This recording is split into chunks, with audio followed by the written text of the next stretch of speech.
Hello everyone, welcome back to the channel. In today's video, I'll show you how to add a user in N8n step by step.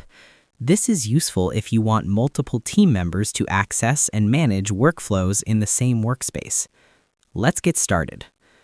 N8n allows you to collaborate with other users by inviting them to your workspace.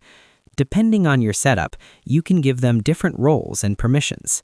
Here's how to add a user. Step 1. Log in to your N8n account. First, open your N8n dashboard. This could be the N8n cloud platform or your self-hosted instance. Make sure you are logged in with an admin or owner account. Step 2. Open Settings.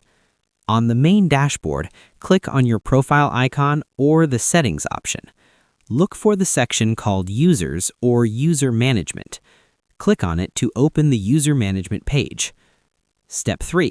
Click Invite User. Inside the Users section, click the Invite User or Add User button. A new window will appear where you can enter the user's details. Step 4. Enter the user's email address. Type the email address of the person you want to invite. This email will receive the invitation to join your N8n workspace. Step 5. Choose the user role. Next, select the role for the new user. Common roles may include owner, full control of the workspace; admin, can manage workflows and users; member, can create and edit workflows with limited permissions. Choose the role that best fits the person's responsibilities. Step 6. Send the invitation. Click Send Invite. The user will receive an email invitation with a link to join your N8n workspace. Step 7. User accepts the invitation. Once the person clicks the invitation link, they will create their account or sign in. After that, they will gain access to the workspace based on the role you assigned.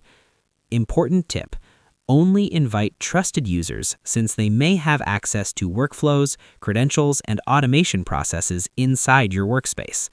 And that's it. That's how you add a user in N8n step by step, even if you're a complete beginner. If this video helped you, make sure to like the video and subscribe for more simple and practical automation tutorials. Thanks for watching, and I'll see you in the next video.